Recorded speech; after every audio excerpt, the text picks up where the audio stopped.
Hello বন্ধুরা, good morning. আশা করছি তোমরা সবাই ভালো আছো। আর আজকে আমি খুব সকালে উঠে গেছি, তার কারণটা হলো ঋষিকাকে দেখো একবার, কি হয়েছে বুঝতে পারছি না। এই সকালবেলা উঠে এসে দেখছি ও কান্না করছে। তাহলে ভালো লাগে? খিদে পেয়েছে না কি হয়েছে?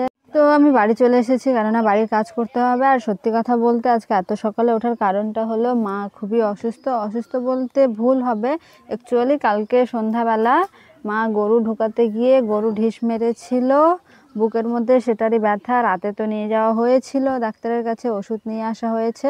সেই কারণেই আজকে আমাকে এত সকালে উঠতে হয়েছে। তাছাড়া সাধারণত আমি 7টা-8টার আগে উঠি না, আর আজকে 5:30-6টার মধ্যে উঠে গেছি, কেননা কাজগুলো করতে হতো। অন্যথা মা নিজেই উঠে কাজগুলো করে নিত, আমি উঠছি না বলে। সেই কারণেই উঠতে হয়েছিল এত সকালে। আমি ঝাড়ু দেওয়া কমপ্লিট করে ভাইকে ভাগনাকে ডেকে নিয়ে চলে এসেছিলাম। কারণটা হলো আমি যাব এখন মাছ ধরতে। সত্যি কথা বলতে বন্ধুরা, আমি তো এত সকালে উঠি না। এই যে অনেকদিন পর এত সকালে উঠে যখন মাঠে বেরিয়েছিলাম, এত সুন্দর লাগছিল পরিবেশটা, মনে হচ্ছিল যে স্বপ্ন দেখছি। এই 6টার মধ্যে রৌদ্রটা এত পরিমাণে বের করেছিল, বা এত সূর্যের তাপ ছিল, মনে হচ্ছিল 12টা-1টা বাজে। আর তার উপর পূর্ব দিকেই যাচ্ছিলাম, আমি তো ফোনের দিকে তাকাতেই পারছিলাম না, এত পরিমাণে তাপটা লাগছিল চোখে। ভাগনা আসছিল, বাট ও ঘুরে চলে গেছে অর্ধেক রাস্তা থেকে। তো ভাই আর আমি যাচ্ছিলাম। এই যে দেখো পুকুর পাড়ে চলে এসেছি।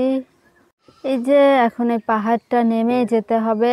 আর জঙ্গল এত পরিমাণে ছিল, ধানের জমি যেহেতু ছিল, আমার তো ভয় লাগছিল ওই জোক টোক বের হবে নাকি। তো এই যে দেখো এবার নদী পার হয়ে যাচ্ছি। নদীতে যদিও বেশি জল নেই আমাদের, ভাগ্যিস। রাস্তা তো একদম অবস্থা খুবই খারাপ, কাদা হয়ে গেছে, কিন্তু করার কিছু নেই, যেতেই হবে। ফাইনালি আমরা পৌঁছে গেছি। এই যে দেখো, তোমরা আবার এটা ভেবো না যে এত জলের মধ্যে নেমে মাছ ধরবো। এখানে জাল লাগানো আছে, সেইটাই তোলার জন্য আসা হয়েছে। আর আমি নামবো না, সেই কারণে ভাইকে নিয়ে এসেছিলাম। তো যদিও বেশি জল নেই, কেননা জল অনেকটা কমে গেছে, কয়েকদিন ধরে বৃষ্টি হয়নি। আর যখন জল বেশি থাকে এত পরিমাণে স্রোত যায় যে ভাইকে কোমরে দড়ি বেঁধে নামাতে হয়। তো এখন সেরকম কোনো ব্যাপার না, কেননা দেখতেই পাচ্ছ হাঁটুর ওপরে হালকা জল আছে, সেই কারণে কোনো হেল্পের প্রয়োজন হয়নি। তো এই যে দেখো ভাই টেনে নিয়ে আসতেছে। তো জানি না মাছ পাওয়া যাবে কি না, দেখা যাক। না পাওয়া গেলে তো আর করার কিছু নেই, বাট পেলে তো ভালোই হয়। তো জঙ্গলে তো ভর্তি মনে হচ্ছে। কপালটা তো খুবই খারাপ বন্ধুরা, কেননা এই যে জঙ্গলে ভর্তি হয়ে আছে, মাছ তো দেখাই যাচ্ছে না। দেখো তোমরা, তো দেখা যাক না। এই যে দেখো মাছ উঠেছে, কিন্তু খুবই কম। পুঁটি আছে, ল্যাটা মাছগুলোও আছে 2-1টা মনে হচ্ছে। তো চলো দেখা যাক, আমি বেছে নিই, তারপর তোমাদেরকে দেখাচ্ছি। আমি তো মাছ বাছতে গিয়ে জাস্ট অবাক হয়ে গেছি এটা দেখে, যে আমি এত বড় বড় মাছ পাবো ভাবতেই পারিনি, সেখানে পেয়েছি। এই যে দেখো কত বড় বড় রুই মাছ পেয়েছি। মাছ বেছে নেওয়া কমপ্লিট হয়ে গেছে, তো আমরা এখন বাড়ি চলে যাচ্ছি। আর এই যে দেখো এতগুলো মাছ পেয়েছি আমি। তো ভাই বলল যে দিদি চল, বাড়িতে আছে সেখান থেকেই তোকে দিব।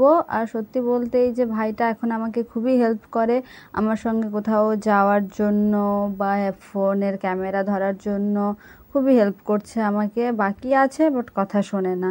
তো চলো এবার যাই ভাইয়ের বাড়িতে, ওখান থেকেই নিব বাকি মাছটুকু।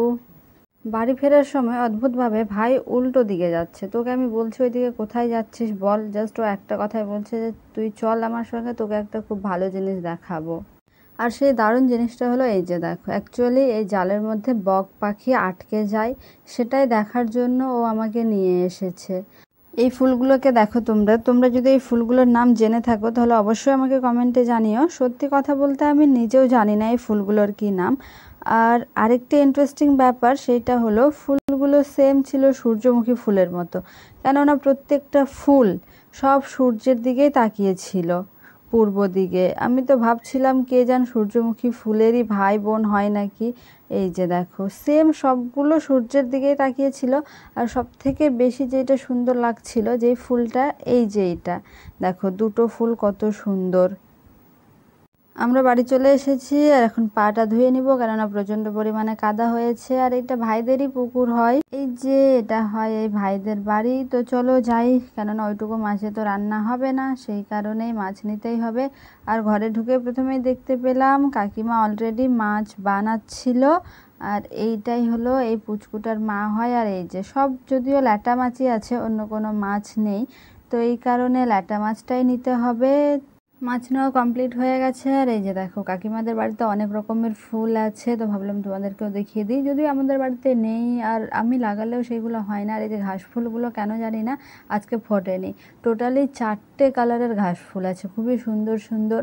যেদিন ফুটবে আমি অবশ্যই তোমাদেরকে দেখাবো, বাট জানি না কেন ফোটেনি আজকে। তো তোমাদের যদি কারণটা জানা থাকে তাহলে অবশ্যই আমাকে কমেন্টে জানিও। এই যে দেখো ফুটলে এত সুন্দর লাগে। একটা নারকেল গাছ আছে, সেই নারকেল গাছের চারোদিকে ঘিরে ঘাস ফুলের গাছগুলো আছে, খুবই সুন্দর লাগে।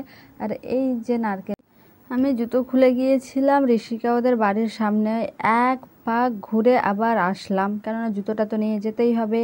তো চলো, বাই বাই।